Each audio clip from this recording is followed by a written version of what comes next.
Thinking about walking past all those tainted again makes my knees all wobbly. Tatsu have just the thing. Friends fuel up with Tatsu Tasty Lunchbox. Well, welcome to day 5 of the end of year conversations on Project Falcon Punch with me, Dan, and today I'm joined by Alex. Hello. So Alex, you are today going to be slightly different to everyone else, but only ever so slightly, in that rather than your top 5 games of 2015, you're going to be doing top 5 Wii U games. That is correct. I decided to make this a top 5 Wii U games specifically because most of my games of 2015 were Wii U games. Now, it's not because of the quality, because I didn't get the chance to play through a lot of multi-platform games this year. Mainly because they weren't on the Wii U. Yeah, well, yeah, I mean, I didn't have the chance to play Witcher 3, I didn't play Bloodborne, I didn't play Fallout 4, mainly because I don't have a PS4 at this time. Maybe we just go straight into it then, I guess. Yes. On to your number 5 pick for Wii U. Yes, my number 5 best Wii U game of 2015 is Kirby and the Rainbow Paintbrush. That's the Rainbow Curse, I think, in the US, right? Yes, it was Rainbow Curse in the US, but Paintbrush in Europe. It is the follow-up to the 2005 DS game of a similar name. Did you like that game? I've still never played that game. Right, okay. Now, because it's been a decade since Power Paintbrush got released, I imagine it would have quite a bit to prove, especially with the Wii U capabilities. But yeah, but for what Kirby the Rainbow Paintbrush does, it does it really, really well, I believe. Literally, the best thing about the game is its art style. Yes, Really. now that is my favourite aspect about the game, which I know might seem a bit shallow, but it's definitely a strong point to the game because, oh my god, it feels like you played through an Aardman Animations feature film when you play through it. I love it with the collectibles in this game. When you get a collectible, you unlock the model of it, almost like Smash Brothers-esque. Yeah, But you're looking through this little model, and it looks like you could just reach out and grab the plasticine model. yeah, It's because so cool. because what I love the most about it is that it's on an art room desk, and it just feels like it's really there. I really, really enjoyed this game. I say I really enjoyed. I enjoyed it a lot. But when I finished it, I had no real desire to keep playing it. I remember the final boss being a bit of a pain in the arse. Oh, yeah. Yeah. I think also, as much as we would say how great the art style is, it's a shame then that the majority of the time you're looking at the gamepad, which has not as good picture quality as this big HD TV. Yeah, that is one of the elephants in the room I must address. Now, I don't know if I should consider it a flaw of the game because it's something you can't really fix for this kind of game, because you have to look at the screen when you control it to control Kirby. You have to look at the gamepad, which, whilst it still looks really good, let's face it, the TV with the HD high-def quality is where you can see the presentation's true strength. I played a lot of it just on the gamepad without the TV on. Yeah. And then I recorded some footage for it a little bit, and then I remember looking back at the footage, I was like, wow, this game looks really good. Yeah. I didn't notice, I forgot about how good it looked, because in the gamepad it doesn't really do it justice. Yeah, in fact, that kind of reinforces my point. It feels like you're playing through a stop-motion film. Gameplay-wise, it's still pretty solid. I also love the diversity to an extent, with the submarine Kirby, the parasol Kirby, the rocket Kirby. Those were also fun additions to the main campaign. Number 4. My 4th best Wii U game of 2015 is Yoshi's Woolly World. Another game with really nice art style. What I love the most about this presentation is how creatively they use to its advantage. One thing I definitely admired about this game was that it offered something that the past Yoshi games haven't done, at least in a long time, and that's it did a good challenge to the levels. Yeah, I was surprised that, because Yoshi games typically aren't that challenging. Yes. And on top of that, Goodfill, the developer, who did Kirby, the last Kirby, weird Kirby game, was it Epic Yarn, aren't challenging games. And I'm not going to say that Yoshi is, the most challenging platform or anything, but in terms of, past pedigree, it was pretty challenging for a Yoshi game, I thought. Do you, in general, like the style of the Yoshi games feel? Because me personally, I don't want to go down this rabbit hole too much, but I've never been a massive fan of the way that you throw eggs with that, the crosshair that sort of pivots backwards and forwards. Yes, I'm a bit mixed on that mechanic. I mean, it's just very dated. When you have a second analog stick, I don't know why that was not an option, just to fling it in the direction of the analog stick. Yeah, because one thing I like about Woolly World is that when you use that move, when it automatically goes up and down, you can freeze it and then reposition it if it's not to your liking. Would like it if it was to a modern standard, but in this kind of aspect, I don't remember anything game-breaking about it. Yeah, pretty much. But really, the levels are the true highlights of the game. So yes, another this is another Wii U game I'd happily recommend to platformer fans. The best Yoshi definitely. game console-wise since Yoshi's Story, which by default, basically. I think it's the best Yoshi game since Yoshi's Island, personally. Oh yeah, I do agree. It's definitely a worthy Wii U game for your collection. Okay, would you want to move on to your number 3 spot then? Sure. My third favourite Wii U game of 2015 is Super Mario Maker. Nice. And you probably watched some of the previous videos. This has literally been in almost everyone else's list. Yes, I know this is so on far. everyone's favourite Wii U games of 2015 list, and yes, it's hard not to see why. It's 2D Mario. What more do you want? Can I have a mode where you can create levels, please? Yes, and like you said in your anticipated Wii U games, you have a endless amount of levels to check out, and what's not to love about that? What is your favourite aspect of this game? Is it do you prefer to create levels? Do you prefer to play levels? Now that's an interesting thing to ask because in both fonts, I see them as great in their own kind of way. Or when I'm in the mood for it, it fills that spot just nicely. Like for example, when creating levels, now I'm not usually great when it comes to creating great levels per se.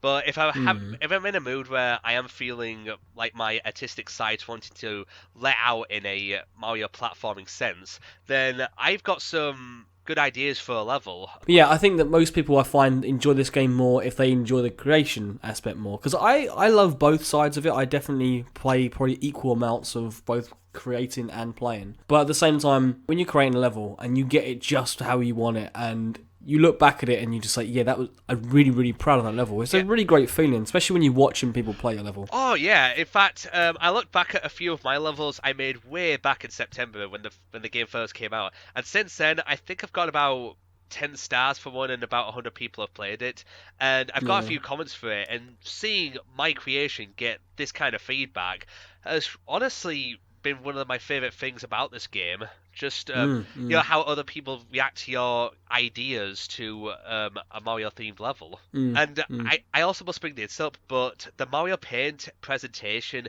I love that aspect about it. So I will say my current gripe with it at the moment is that where are our slopes? Also, why does the Super Smash Bros.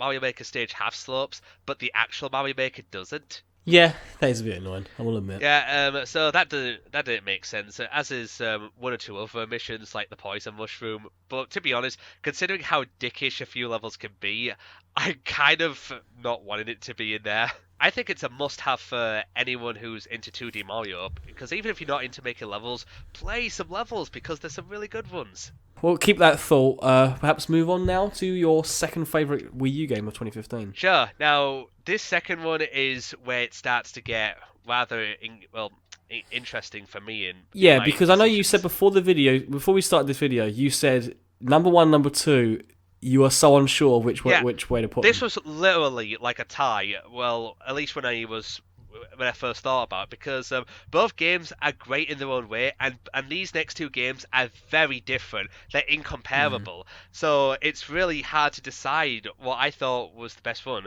But the deciding factor for me came in which one I had the most fun playing this year, and which one I feel like I got the most out of, or which one felt the most consistent to me. My second favourite Wii U game of 2015 has to go to Xenoblade Chronicles X. There's a pretty bold shout from yourself, because Yes, I know that you are a huge fan of the original. Yeah, I adore the original so much, and and that was my number 1 anticipated Wii U game this year. Before I played it, and even when I first played it, I thought this was going to be my number 1 Wii U game of the year, because it did live up to several parts of my expectations. Like the exploration and the scope, no one can deny it. It's incredible. It's rewarding. In fact, I'd even say it's an improvement upon the original, because the controls are more suited to the massive exploration. I also thought the skills, when used for exploring, work great, especially when flying. It is like when you fly over Primordia or Noctilum for the first time, it's one of the best things about this game. Now, despite being lessened, I actually did like the story as it worked in its own way. For what it is, I got into the characters a fair amount, enough to be engaged to play to the end, and I even liked how it was playing out towards the end as well, and the ending also didn't disappoint me either. Now, the biggest issue I have with all of this is that, now, do you know with the in-depth menus, some menus, and all the customization in the game, and all the features in the game, it's incredible. I'm not going to, deny that. In fact, Yeah. I'll even go back to Xenoblade X at some point because I really want to get to know more about it. But when going through the story itself, the game felt, to me at least, inside the game at least, it felt way too cryptic at times, to the point where parts of the game just weren't explained, enough to you to get to know its battle system or its, to fully get into it. At least for me, the biggest complaint of Xenoblade Chronicles X is that as much as I absolutely adore exploring the world of Xenoblade, the worst thing about it is when they give you a story-based mission to go to a certain place, and along the way, you're level, 20, and you come across level 60 enemies, and you're like, well, what the hell? Yeah, I mean, They just one-shotted me, and what am I supposed to do? Yeah. Like, just... Ugh. Yeah, many people could just say try and avoid them a lot of the time, but you have to find your own sort of route for it. But yeah, I know it sounds like I really don't like this game. It's far from it. I definitely think its strengths are great enough to consider it, a must-buy for any JRPG fan. I really, really enjoyed the time. I mean, I've only put, let's say, 35 hours into it. I'm probably like a third of the way through the game. In the grand scheme of things, when I look back at what I've played, I just can't stop just exploring the world of Mirror. I have a feeling Xenoblade X will be a much more enjoyable game the second time around. But on the first time around, it's been a bit of a love-hate sort of thing with me. In conclusion, it's a big-ass game. It's going to have a lot of little things that might not necessarily resonate with a few people. I guess now, Alex, what is your favourite Wii U game of 2015? Sure. Through elimination, and unsurprisingly, my number one Wii U game of 2015 is Splatoon. When it was announced a year ago, this new IP, and earlier in 2015, before it came out, I didn't think too much about it. Yeah, I agree with that, actually. Yeah, because, I mean, the idea was great, and it sounded great. In fact, with Team Fortress 2 being such a top Steam game in my books, I could think to myself, wow, this is Nintendo's Team Fortress 2. So that's a great comparison, actually. Yeah. So I thought, okay, this is sounding really great. So when I played it, it completely went above and beyond my expectations from what I first thought of it.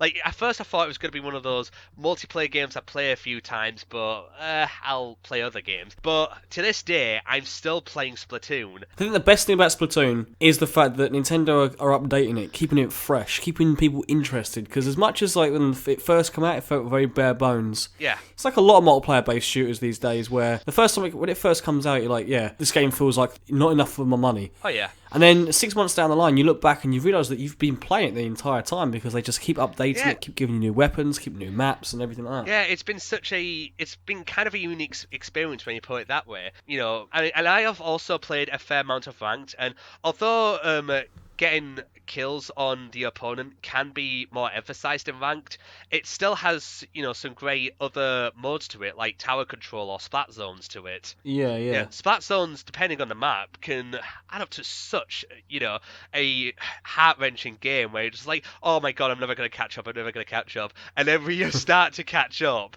then you're just like, come on, we can't give up. I noticed lately, now this is more down to my internet connection, but I've disconnected on a few matches, and that is so an awful feeling when you're doing so well in a ranked game. But when I do well in a game, in fact, the online for the most part is pretty solid actually. I also think it's got a surprisingly well thought out single player mode in Splatoon. In the single player campaign, I also thought the bosses were so clever. Some of the best bosses I fought. As much as I thought that the single player itself was okay, I enjoyed it, but I thought it was okay. The highlight was definitely the boss designs. And the way, like some of the bosses, they had so many smart ideas for how you could defeat them, and they're just really imaginative as well, like really cool looking. Yeah, imaginative and unique. Yeah, that's another thing, like, such a great thing about Splatoon is the music is so unique, but at the same time it's so cool to listen to. For anyone yet to get on the Splatoon bandwagon... Not too late. No, not too late. Now that you mention this, should we play some Splatoon after this? I want to play some Splatoon now. Let's go do it. Yeah, let's do it. Yeah, let's do that, actually.